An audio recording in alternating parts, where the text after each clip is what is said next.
It was my husband's birthday bash, and even so, he had the nerve to lock me out of the house in the middle of a thunderstorm just because I dared to kick out his mistress, who had shown up at my own home to celebrate with us. While I was shivering out in the rain, I watched through the window as they laughed, ate, and opened gifts like nothing was wrong. An hour later, a luxury black car pulled up in front of the house. I froze. It was my grandmother from down south, who I always thought was just a simple country woman, but in reality, she was a multimillionaire. Seeing me soaked to the bone, she looked at me, looked at the house, and said just 3 words: "Tear it apart." What happened next turned my husband's birthday party into the beginning of his total ruin. But before I tell you everything from the start, tell me in the comments what city or state you're watching this story from, and don't forget to like and subscribe so I can keep bringing you even more intense stories. The house was full of life that night.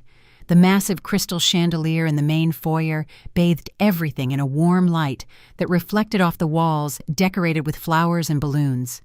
Music played in the background, just barely under the hum of conversations and the loud laughter of the guests. It was Kyrie's birthday, my husband, and I had been working non-stop since sunrise to make sure everything turned out perfect. I checked the catering, corrected the decorators, counted silverware, arranged centerpieces, and even personally ironed Kyrie's suit. My legs and back were aching. But the only thing I wanted was to see him happy and proud of his party.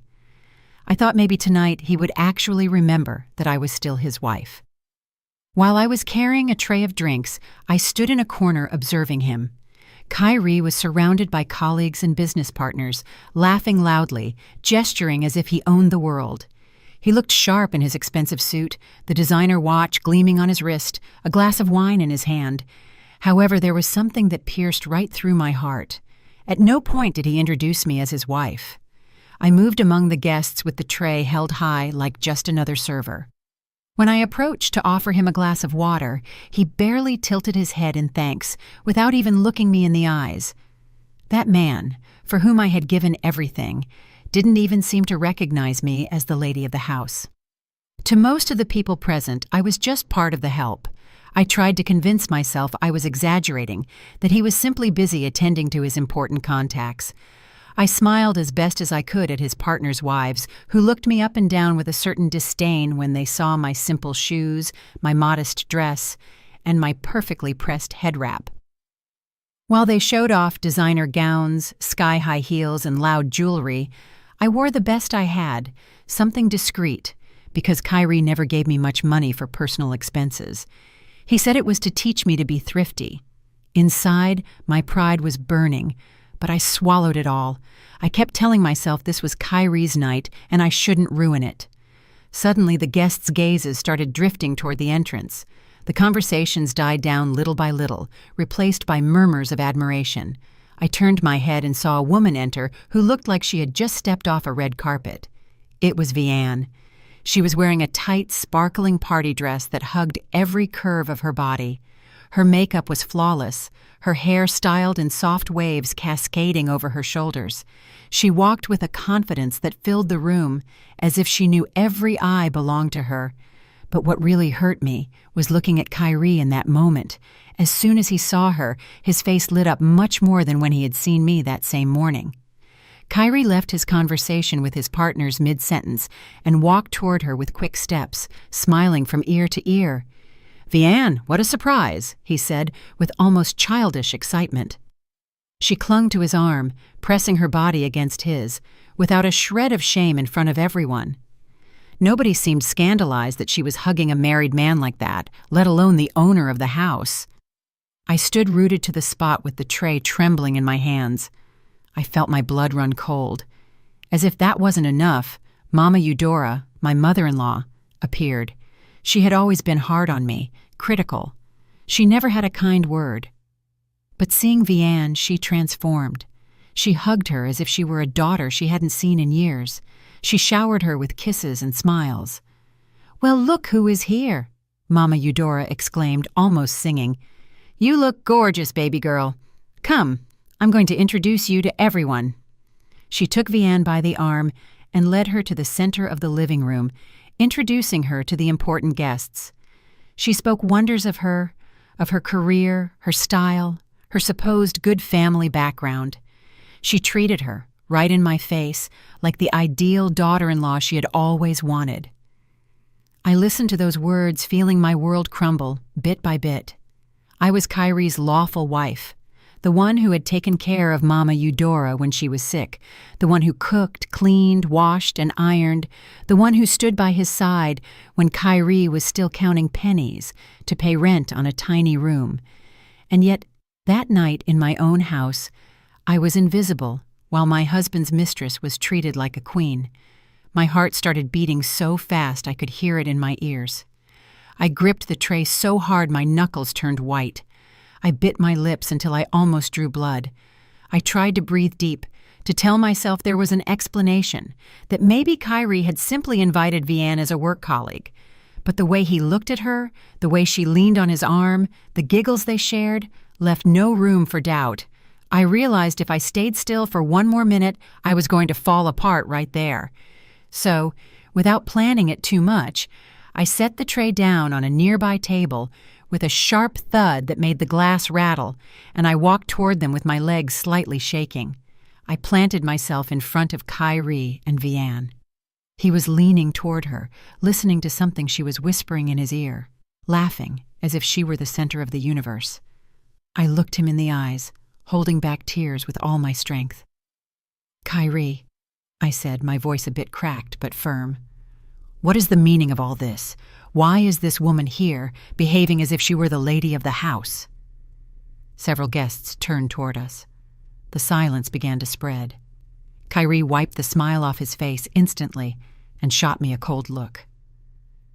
"Keziah, don't start," he muttered. "Don't make a scene at my party." Vianne let out a soft, almost mocking laugh.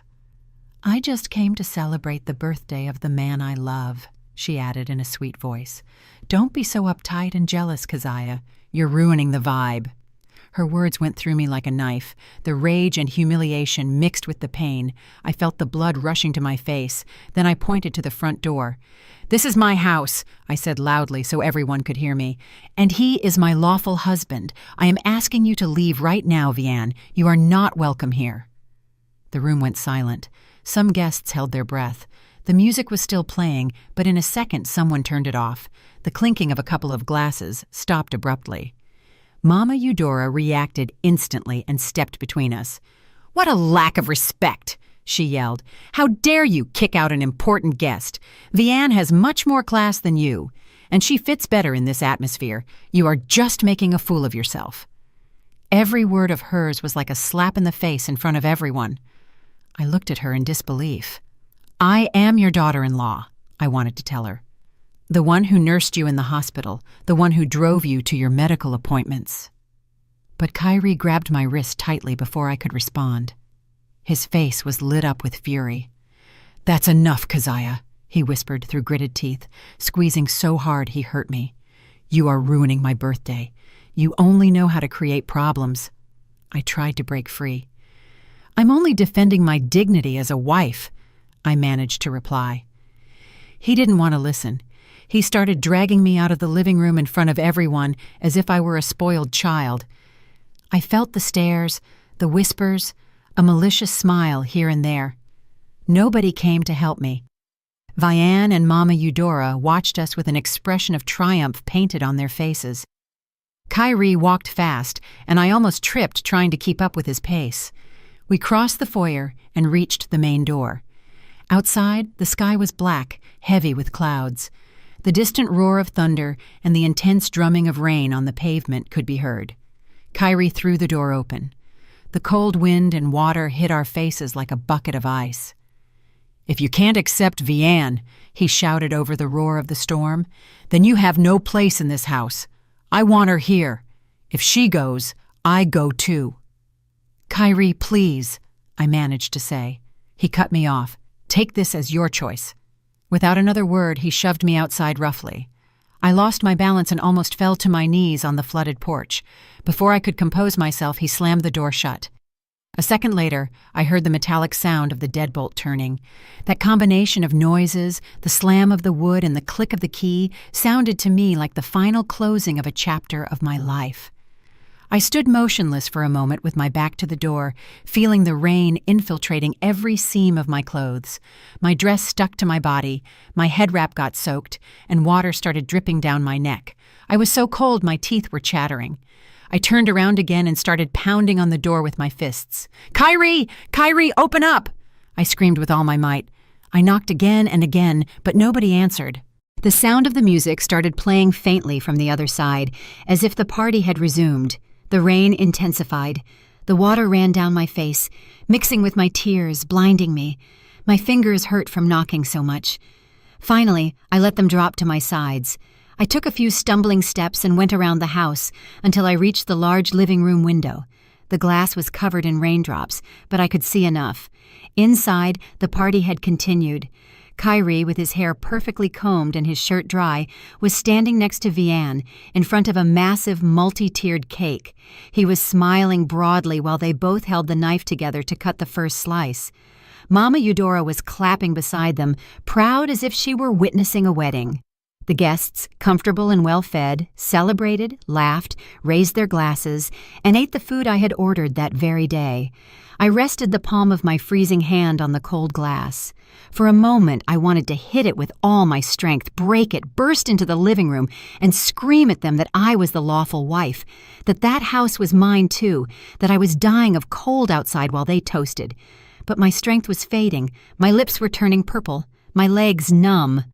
As I watched Kyrie feed Vianne the first bite of cake and how she coquettishly wiped the frosting from the corner of his lips with her finger, my mind filled with memories. I saw him just as he was before, back in the days when we lived in a tiny rented room and the rain leaked through the roof. I remembered his promises. "When I make it big, you're going to live like a queen, Keziah. Trust me." I remembered the day I sold the few pieces of jewelry my mother left me to give him capital for his first investment. I remembered the times I ate stale bread with salt while he took a proper lunch like a businessman to his meetings. I had done all that convinced that we were doing it as a couple, that we were fighting together. And now he was sharing cake with another woman in a house bought largely thanks to the sacrifices I made for love. I don't know how long I stood by the window. The rain soaked me to the soul.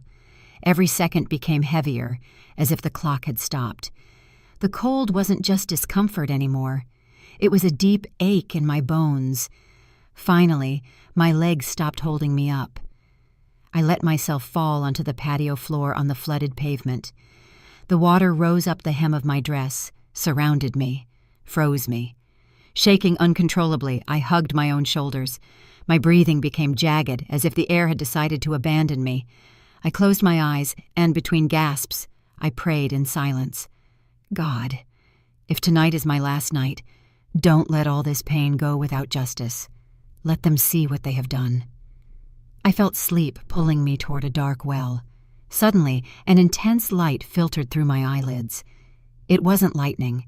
It was a steady, powerful beam approaching. I opened my eyes with difficulty. A huge black car was cutting through the rain and stopping in front of the gate. The shine of the emblem on the hood told me it was a luxury vehicle, one of those only true multimillionaires own. The engine stopped, and almost at the same time, the front door opened. A chauffeur in a dark suit and cap got out quickly, opened a massive black umbrella, and went around the car to the back door. The rain bounced off the umbrella as he opened it with a practiced motion. Then he opened the rear passenger door with a respectful gesture. First, I saw a foot with a low-heeled shoe, elegant and high quality, touching the wet ground firmly. Then appeared an older woman, back straight despite her years, wrapped in a thick coat. In one hand she carried a cane with a gold handle that shone in the porch light. Her eyes scanned the garden, the entrance, the house, until they landed on me, lying on the soaked ground. Her features hardened. She approached quickly, ignoring the puddles splashing the hem of her coat. When she reached me, I recognized her. "Grandma?" I whispered with a thread of a voice. It was my Grandma Hattie, the same one who lived in a remote little town down south, who came sometimes with bushels of rice, collard greens, and fruit, saying it was all from her garden. I had always thought she lived, like so many elderly folks, off a small patch of land. She knelt beside me without caring about the water, took my face in her warm hands, and frowned, full of worry and fury. "Keziah, my baby," she said, "what have they done to you?" She took off her coat and placed it over me, wrapping me firmly, while the chauffeur and 2 other tall men, clearly bodyguards, approached and stood a few steps back, waiting for orders. My grandmother looked up toward the large illuminated window. From our position, you could clearly see Kyrie, Vianne, and Mama Eudora laughing by the cake, as if nothing bad were happening on the same property. An expression I had never seen before appeared on my grandmother's face. Her lips tightened into a tense line. Her gaze became sharp, almost cutting. She stood up with the help of her cane, and without taking her eyes off the house, murmured, but with a tone so firm it sounded like a military order, "Tear it apart!" The bodyguards nodded immediately. They didn't ask anything. They started moving toward the front door, walking with decisive steps. The chauffeur helped me get up with enormous care, as if he feared I might break, and opened the umbrella over me and my grandmother as we headed after them. The first 2 bodyguards reached the main gate. They didn't waste time ringing the doorbell or knocking politely. One stepped forward, planted his foot against the door, and delivered a dry, brutal kick. The crash resonated through the entire interior foyer. The lock gave way. The door flew wide open, hitting the wall. The cold, damp wind rushed into the living room, dragging with it the smell of rain and wet earth. But also something else, the forecast of a storm that this time would fall on those inside. In the living room, the guests froze. The music stopped. Kyrie, who was about to give Vianne another spoonful of cake, dropped the fork, which clattered as it hit the floor. Vianne hid behind him, alarmed. Mama Eudora opened her eyes and mouth at the same time, unable to believe what they were seeing. Kyrie, always impulsive, was the first to react. He lunged toward the door, furious. "Who are you people?" he bellowed. "You are violating private property. This is my house. Get out before I call the police." He tried to push one of the bodyguards to get him out, but when his hand hit the man's chest, it was as if he had pushed a wall. The bodyguard didn't even move. He just swatted Kyrie's arm away with a minimal gesture, and Kyrie stumbled back, almost falling onto the buffet table. By then, all of my grandmother's men had entered and were positioning themselves at different points in the living room, forming a semicircle that isolated the entrance.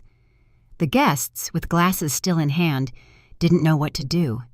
It was at that moment that my grandmother and I walked in. The sound of the cane hitting the marble accompanied her advance. Click, click, click. Me, wrapped in the coat, with my dress and head wrap dripping water, walked by her side, supported by the chauffeur. My appearance contrasted totally with the luxury of the living room. Water dripped from my clothes onto the shiny floor, leaving a trail of moisture. A murmur ran through the remaining guests. Kyrie looked at us, first confused, then indignant. Mama Eudora, trying to recover her role as the lady of the house, let out a sarcastic laugh. "Well, well," she said, "I thought they were robbers, and it turns out it's Keziah's country grandma. What a pathetic scene."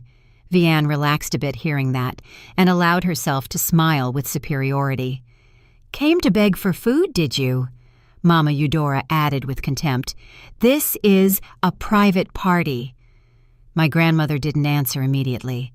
She stopped under the crystal chandelier, lifted her chin, and looked at Kyrie, Mama Eudora, and Vianne one by one. Her cold gaze made more than one guest lower their eyes. She struck the floor hard with the tip of her cane.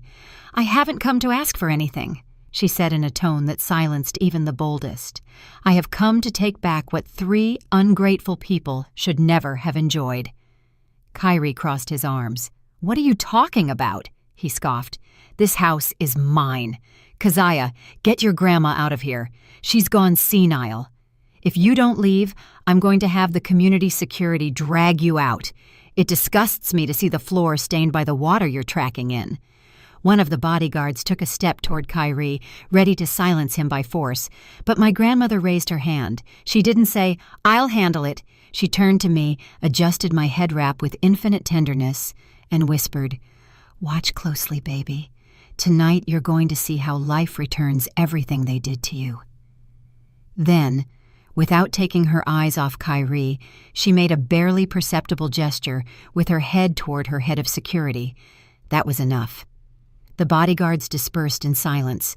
One approached the cake table, that tower that moments before had been the pride of the room. He placed both hands on the stand and with a single shove threw it to the floor. The giant cake smashed against the marble with a crash, spreading layers of sponge and frosting everywhere. The guests let out stifled gasps. Before they could react, another bodyguard planted himself next to the long buffet table and yanked the tablecloth hard. Plates, silver platters, salad bowls, crystal glasses, everything came crashing down. The sound of breaking glass was deafening. The food I had ordered with so much effort scattered across the floor as if it were garbage. Some female guests screamed in fear, moving away to avoid being hit by shards of glass.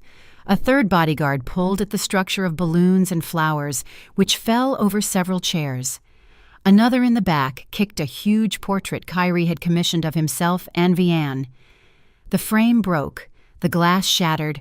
The perfect image of the happy couple ended up on the floor, trampled. The room, which minutes before had been a scene of luxury, transformed into a battlefield. Kyrie tried to push through to stop the destruction, but two bodyguards stood in his way, firm as pillars. Mama Eudora was shouting insults at my grandmother, calling her a crazy old woman and a barbarian, while she watched her expensive furniture being dragged, her ornaments broken, her centerpieces destroyed. My grandmother remained in the center, observing everything with calculated coldness. She took a phone out of her coat pocket, typed something, and seconds later the lights began to flicker. Finally, they went out completely. Only some emergency lights and the intermittent glare of lightning entering through the windows remained lit. Panic finally took hold of the guests. Nobody thought about protocols or appearances anymore. They started running toward the exit, stumbling over each other, looking for any door that would lead them out of that nightmare. Nobody had the courage to approach Kyrie to support him. In less than 10 minutes, there wasn't a single guest left in the living room. It was just my grandmother, me, the bodyguards, the doctor who had come with her, Kyrie, Vianne, and Mama Eudora. My grandmother walked to the main sofa, the one where Kyrie used to sit like the king of the place, and she sat down with all the calm in the world. She rested the cane beside her, crossed one leg over the other, and adopted a posture that made it clear who was in charge of that house now. The doctor approached me, put a dry blanket over my shoulders, had me sit down, and checked my pulse, my breathing, my temperature. He offered me a cup of hot tea. Drinking it, I felt a little bit of warmth return to my body. After having been treated worse than the help, that attention made me feel human again. My grandmother, seeing that I was stable, signaled to her assistant. He opened a leather briefcase and took out a thick, dark blue folder which he placed in her hands. My grandmother took the folder, lifted it, and let it drop onto the coffee table with a sharp slap. Kyrie's eyes followed the movement of the object. "Before you keep saying stupid things about suing and putting anyone in jail," my grandmother said, "read that." Kyrie swallowed hard. His face was still red with rage, but a shadow of fear was beginning to appear in his eyes. He took the folder with trembling hands, opened it, and started reading. At first he frowned as if he didn't understand.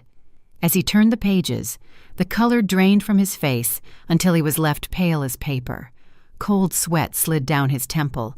His lips moved, reading silently. Legal terms, figures, names. Vianne, beside him, tried to look over his shoulder. When she managed to see the letterhead of one of the documents, she brought her hand to her mouth, horrified. Mama Eudora, impatient, snatched a sheet from the folder to see it for herself. She read a few lines and her legs gave way. She fell sitting on the floor, powerless. The folder contained the real property title of the house, the loan contracts, and a debt acknowledgement from Kyrie's company for several $1 million. In those papers, it clearly read that the owner of the home was not Kyrie, but a corporation called Sterling Legacy Group. And the absolute owner of that group was my grandmother, Hattie Sterling. Furthermore, documents were included proving that Kyrie had siphoned money from the company to pay for the house, the cars, the parties, even trips with Vianne. The clauses were clear. Upon verification of the breach and misuse of funds, all assets acquired with that money were seized immediately. Legally, at that instant, the house ceased to be under his use. My grandmother leaned back on the sofa and spoke with a steady voice. "For years," she said, "I was the anonymous investor who sustained the company where you work. I invested in that business for one reason only, Keziah. I wanted my granddaughter to have a comfortable life. I didn't want you to know who put up the money so you wouldn't feel like less of a man. I gave you opportunities, capital, trust. And what did you do with that? You cheated on my baby. You humiliated her. You kicked her out of her own house into the rain to bring in your mistress." Kyrie shook his head. No, this can't be," he stammered. "You are an old country woman. You always come with sacks of rice. How can you be the owner of a corporate group? These papers are fake.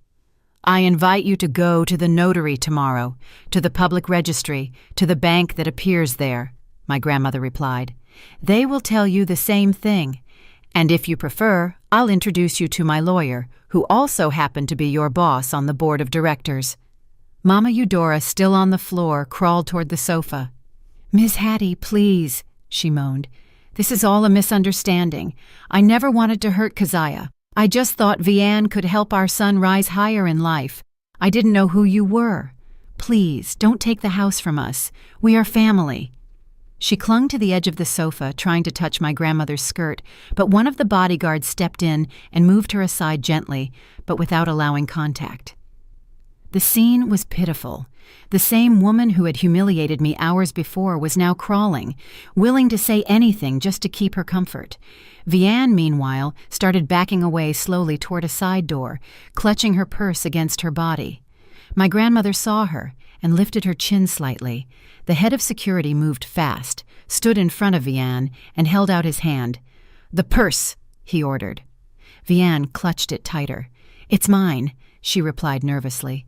"Who do you think you are to ask me for this?" The bodyguard snatched it from her effortlessly and dumped it upside down onto a table. Several gold rings, necklaces, and bracelets fell out, which Mama Eudora recognized instantly as hers. "Thief!" she screamed, forgetting her victim role for a second. "No wonder you liked hugging me so much." My grandmother didn't even dedicate a word to Vianne. She struck the floor with her cane. "I am not interested in your fake apologies or your tears," she said, looking at the three of them. "I am only interested in justice for my granddaughter. From this moment on, this house, the cars, the furniture, and everything you bought with company money are mine. You have 10 minutes to disappear from here without bags, without suitcases, without jewelry, only with what you are wearing." Kyrie opened his mouth to protest. "This is illegal. You can't leave us on the street. I built this house with my effort." "You built it with my money," my grandmother interrupted him. "I decide who it belongs to. 10 minutes, Kyrie, not one more. And if at the end of that time you are still here, you will leave like you put my granddaughter out. By force." She looked at her watch. The time started running. Kyrie lunged toward the stairs to go up to the master bedroom to grab something, anything, an expensive watch, money, documents. 2 bodyguards crossed into his path. "I want to go in," he pleaded.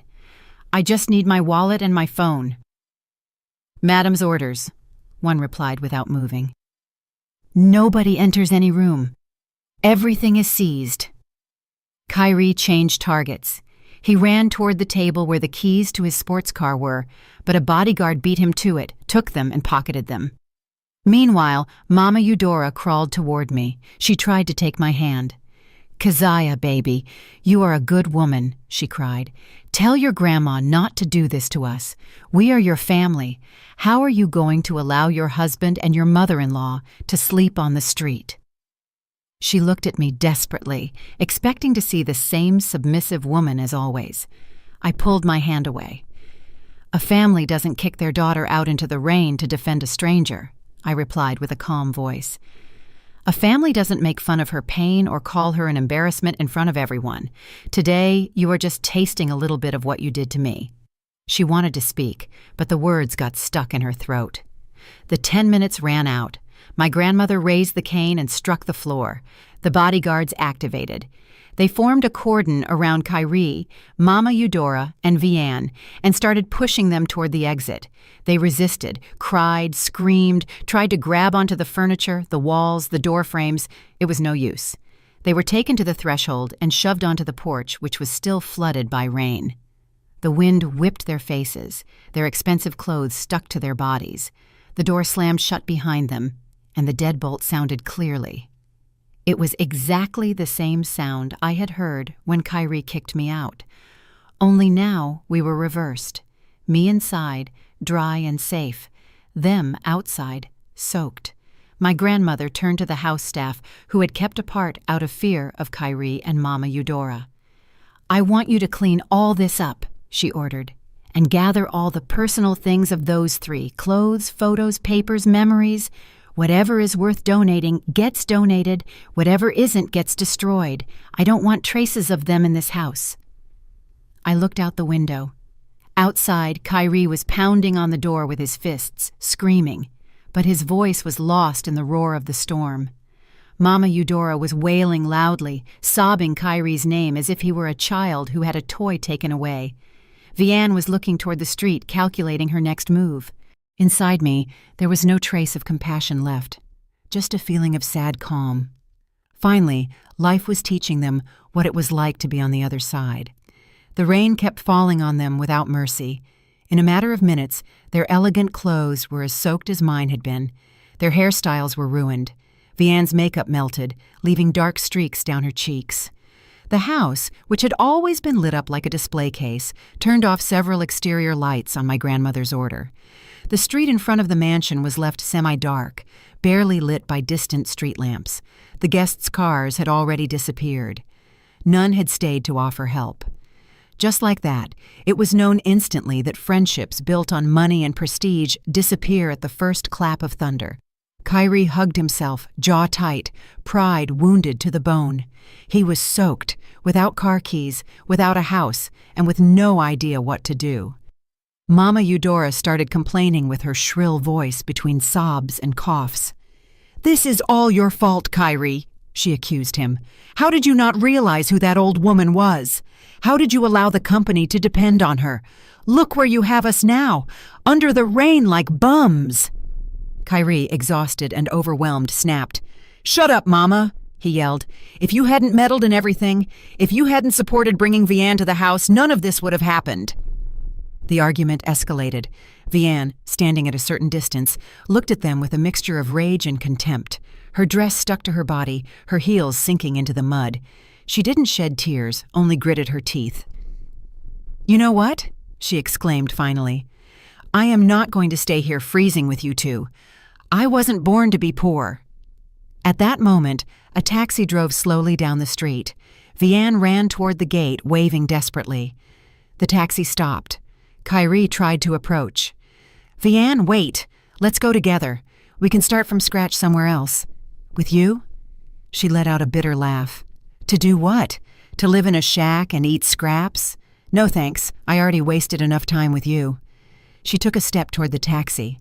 Kyrie, desperate, wanted to grab the door handle, but she slapped his hand away. "It's over, Kyrie.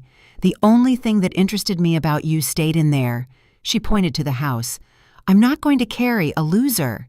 She got into the taxi and slammed the door. The car took off and disappeared into the rain. Kyrie stood watching it vanish with his mouth half open. Then he brought his hand to his internal pocket, looking for a small wad of bills he kept for emergencies. It was empty. He understood suddenly that during the chaos of the party, while Vianne was clinging to him out of fear, she had taken the opportunity to steal the little money he had left. The night seemed to have no end. Wet and shivering, Kyrie and Mama Eudora wandered the streets looking for some roof to take shelter under. The bus stops were occupied, porches had gates, security guards kicked them out, seeing their disheveled appearance. Finally, they found a bench in a relatively quiet park. They sat there, hugging each other, shaking, waiting for dawn. The bench was hard and cold. Every gust of wind soaked their bones. Mama Eudora coughed nonstop. Kyrie could barely think clearly. The memories of the house, the party, the kick at the door mixed with the noise of the rain. For the first time since he had started making money, he slept on the street.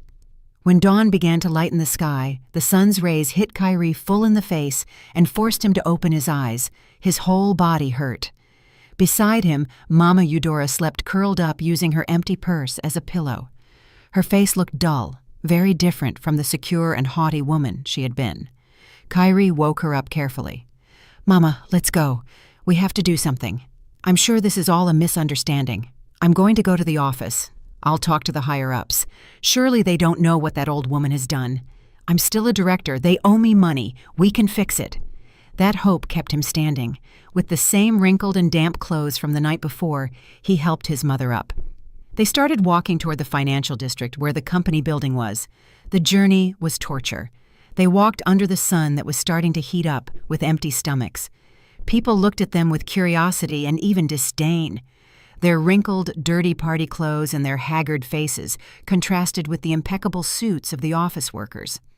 Upon arriving at the lobby of the company building, Kyrie tried to regain his composure. He smoothed his hair with his hand, dusted off his jacket a bit, and pushed the glass doors with confidence. But he had barely taken a few steps when the security guards, who used to greet him with respect, blocked his path. "Mr. Kyrie, you cannot enter," said one of them. Kyrie became indignant. "What are you talking about? I am your boss. Move aside before I fire you." "Not anymore, sir," replied the guard with an uncomfortable but firm expression. "A memo arrived this morning. You are fired effective immediately. Furthermore, you are banned from entering the building. Your name is on the blacklist. I'm sorry." "I want to see that memo," demanded Kyrie. The guard, with a sigh, led him to the reception desk. There, stuck to a panel, was a sheet with the company letterhead, and at the bottom, the signature of a legal representative.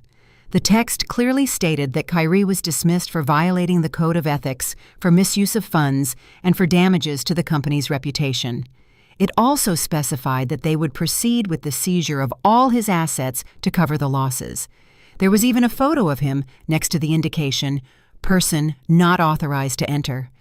Employees passing nearby stared with curiosity. Some, who used to laugh at Kyrie's jokes, now whispered behind his back, discussing the scandal. He felt the floor opening under his feet. The guards escorted him to the exit. "You can't do this to me," Kyrie repeated, talking more to the company than to them. "I need to get in. I have personal things inside." "All your belongings are being reviewed by the legal department," one of the guards replied. "If there is anything considered truly personal, they will have it sent to you. For now, you have to leave." They pushed him gently toward the street, and the glass doors closed behind him. The life he had built around his office was over. Not giving up entirely, Kyrie thought of his savings account. He clearly remembered accumulating a considerable sum in his personal account. He left Mama Eudora waiting on a nearby bench and ran to the nearest bank branch. He entered, panting, asked to speak to an advisor claiming he had lost his wallet and needed to withdraw money with his ID.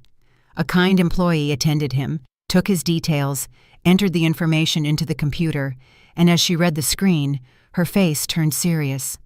"Mr. Kyrie," she said finally, "I regret to inform you that all your accounts have been frozen by court order. It says here there is a lawsuit for embezzlement of funds and that the creditors have requested the total blockage of your assets.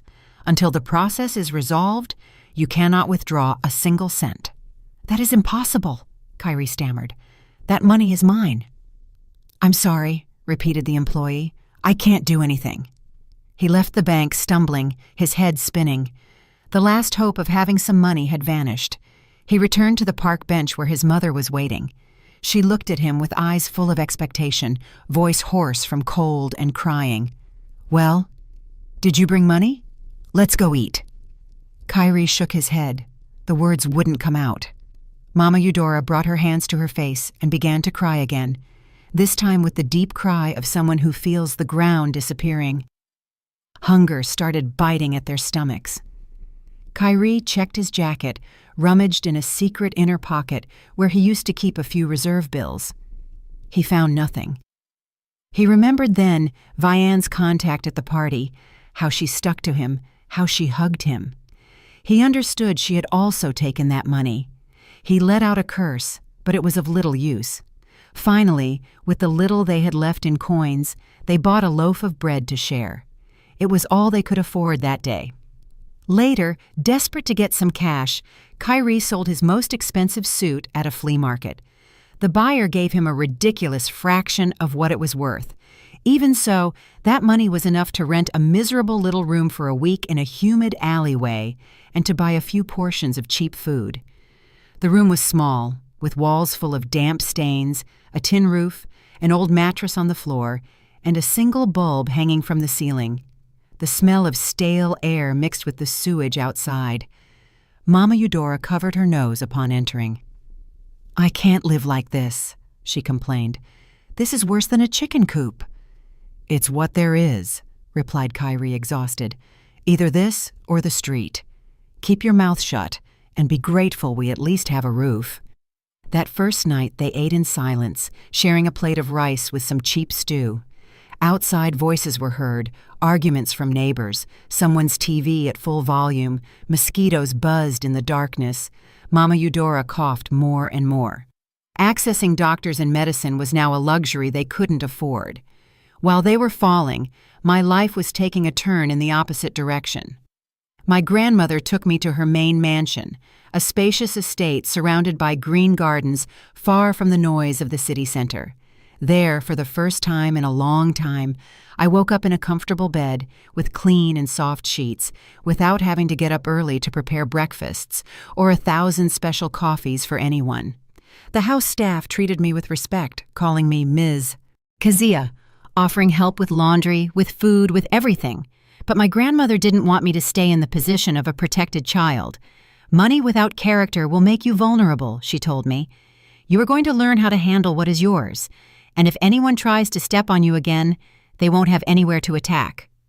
Thus began my true transformation. Every day my grandmother sat with me in her office. She explained how the Sterling Legacy Group worked, the real estate projects, the investments, the alliances. She taught me to read financial statements, to understand contracts, to identify risks. At first I felt intimidated. I had spent years between the kitchen and the laundry room, but soon I understood that deep down I had always had the capacity to organize, to foresee, to manage. Only nobody had given me the opportunity. My grandmother insisted firmly, but always from a place of love. "I don't want the next Kyrie that appears in your life to tell you that you aren't worth anything. I want him to know that if he loses you, he loses everything." My exterior appearance started to reflect my interior change.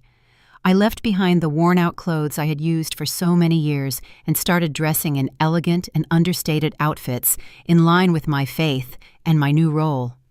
My head wraps became part of a curated style, not a sad obligation. Soft makeup returned color to my face. When I looked in the mirror and barely recognized the woman looking back at me, instead of the scared and always apologizing wife, I saw someone who finally knew her worth. The day I entered the Sterling Legacy Group building as the future CEO, the employees stood up spontaneously upon seeing me. I walked to the front of the boardroom and presided over my first meeting. There were nerves, yes, but also a certainty. I didn't have to ask any man for permission to be there. The news didn't take long to reach the media. They spoke of me as the hidden heiress, the new face of the Sterling Group. One afternoon, Kyrie, now turned into a loader at the market, took refuge in a small coffee stand to dodge the rain. He sat on a plastic chair with his back aching from the weight of the boxes he had carried. Above his head, an old television was broadcasting the news. Looking up, he saw my image on the screen. I was sitting in a TV studio answering questions about new housing projects and the company's social programs.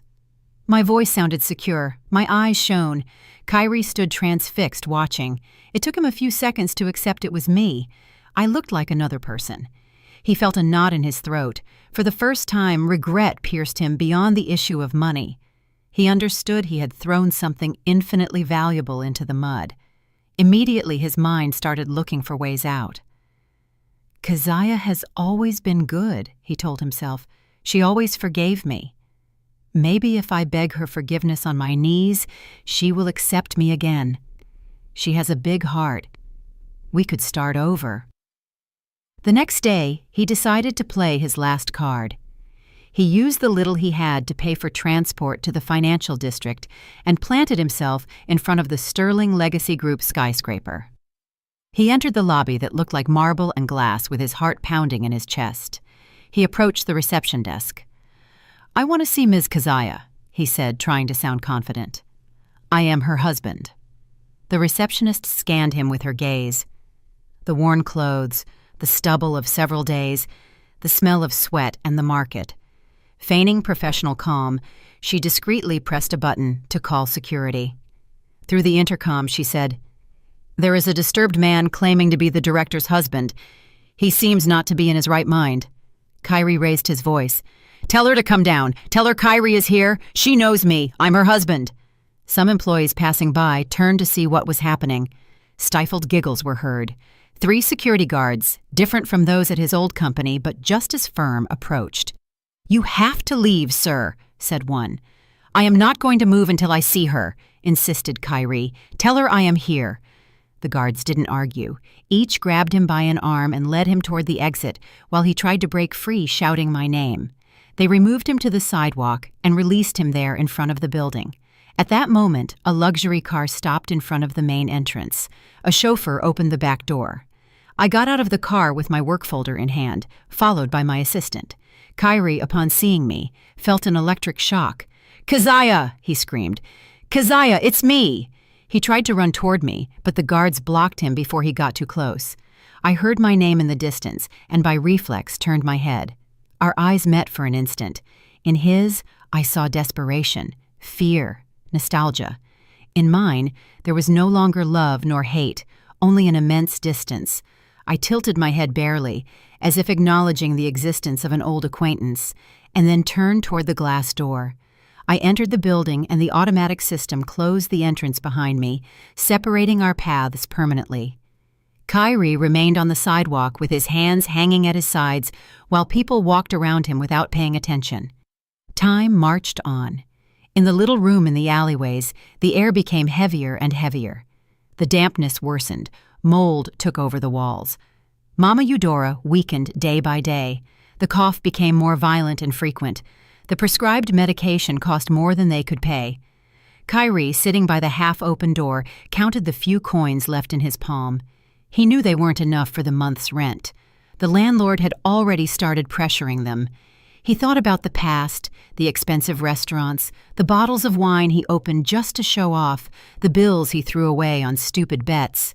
Every memory weighed on him like a stone. One afternoon, a strange silence fell over the alley. The children stopped screaming. The neighbor's TV turned off. The engine of an expensive car approaching was heard. It wasn't normal for a luxury black sedan to enter that maze of low houses and exposed wires. Neighbors came out to their doors murmuring. The car stopped right in front of the room where Kyrie and Mama Eudora lived. The chauffeur got out, opened the back door, and from it, I descended with 2 bodyguards. I was wearing an elegant suit. My head wrap was impeccable. My shoes didn't have a single stain. My presence clashed with the surroundings, but I maintained a firm countenance. Kyrie, who was in the doorway, saw me and stood up abruptly. "Keziah," he whispered, disbelieving what he saw. Mama Eudora, hearing my name, crawled to the threshold. "Baby, I knew you were going to come," she cried. "I knew you weren't going to abandon us. Surely you've come to take us home, right?" I raised my gaze toward them. I didn't get any closer. I stayed at a prudent distance with my bodyguards, forming an almost invisible barrier around me. My assistant approached Kyrie and extended a large manila envelope to him. Kyrie took it with trembling hands, full of hope. He thought he would find money inside. He opened it and took out several documents. His eyes scanned the first page from top to bottom. His heart plummeted. They were divorce papers. Listed, there were all his faults: infidelity, psychological abuse, abandonment, and the night he kicked me out into the rain. I spoke up. "I want you to sign them," I said with a firm voice, but without shouting. "I don't want this process to drag on. I need to close this chapter. I don't want to remain linked to you, not even on paper." Mama Eudora started sobbing loudly. "Don't do it, daughter," she pleaded. "Don't destroy your family. I promise I'm going to be a good mother-in-law. I made a mistake, but we all make mistakes. I beg you, don't leave us like this." I looked at her for an instant. "Family didn't defend me when I needed it," I replied. "When I was outside the house soaking wet, you were inside clapping for your son's mistress. That is not family." Then I took out a smaller white envelope and placed it on an old chair on the porch. "There is some money in there," I added. "It is not compensation or alimony or anything like that. It is charity. I give it because I have an obligation to help the poor. Use it for medicine and food for a few days. After that, there will be no more. To me, you two are now just two strangers I once knew." Without waiting for an answer, I turned around and returned to the car. Mama Eudora's sobs and Kyrie's stifled protests remained behind. My bodyguards closed the door. The car took off. The divorce moved fast. The day of the court hearing, the sky was overcast. Kyrie attended with a borrowed shirt, without a lawyer to represent him. I arrived with my legal team. The judge heard the evidence, which was overwhelming. The sentence was clear. The marriage was dissolved. I kept all my assets, and he had no right to claim anything. Upon leaving the courthouse, Kyrie tried to run toward me one more time, but my bodyguards blocked his path. I got in the car, they closed the door, and we left. Not another word was needed. When Kyrie arrived back at the alleyway where the rented room was, he found the few belongings of his and his mother piled outside. The landlord had decided to kick them out for lack of payment. The month was about to start again, and he didn't want problems. Mama Eudora was sitting on the sidewalk hugging a bundle of old clothes. The sky opened up in rain again. They had nowhere to go. They sought shelter under the overhang of a closed shop. They sat on the floor, surrounded by plastic bags, looking at the wet street. It was like reliving the night they had kicked me out, only this time there was no warm house on the other side of the door. Mama Eudora murmured my name between broken prayers, asking for forgiveness and begging for a miracle. But miracles didn't arrive. The rain was falling hard when a luxury black car passed slowly down the nearby avenue, trapped in traffic.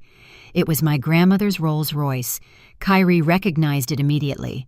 Through the glass, fogged up but illuminated by the streetlights, he could see the interior. There was my grandmother sitting next to me. The atmosphere was warm, the lights soft. I was holding a steaming cup of tea between my hands. I was laughing at something she had just said. My face was peaceful, my eyes full of life. My grandmother looked at me with pride and from time to time took my hand with an affectionate gesture. Kyrie watched them with his clothes stuck to his body, hair dripping, fingers numb. He felt something inside him break permanently. The traffic started moving again. The Rolls-Royce moved slowly and then accelerated, disappearing into the curtain of water. Inside the car, I didn't look to the sides. I didn't see Kyrie or Mama Eudora huddled next to the closed shop. For me, that story was already closed. I looked forward, toward the road life offered me now, accompanied by my grandmother's love and backed by my own effort. Outside, on the wet sidewalk, Kyrie let himself fall onto his knees. He covered his face with both hands and broke down crying, not just from the cold, not just from hunger, but from the certainty that nothing he had lost could be recovered. Mama Eudora, beside him, was too exhausted to keep crying. She just stared at nothing with empty eyes. That single phrase my grandmother pronounced in front of the mansion, "Tear it apart," had been fulfilled in a way nobody in that house could have imagined. Not only had a party, a cake, or some expensive furniture been destroyed, an entire life built on betrayal and abuse had been demolished. The house, the money, the prestige, the mistress, the fake friendships. Everything vanished. And in the middle of that rubble emerged something new. A woman who learned not to let anyone throw her out into the rain again. Meanwhile, for Kyrie, the worst sentence wasn't poverty, but having to live knowing that the woman he humiliated lived better without him than with him, and that punishment, unlike the storm, would have no end. Did you like the story? And which city are you listening from? Let's meet in the comments. If you liked the story, you can support me by sending a super thanks so I can keep bringing more stories like this. Thank you so much for your sweet support. I'm looking forward to your comments on the story. On the screen, you can see 2 new life stories that I highly recommend. There's so much more on my channel. Don't forget to subscribe. See you in the next life story with love and respect.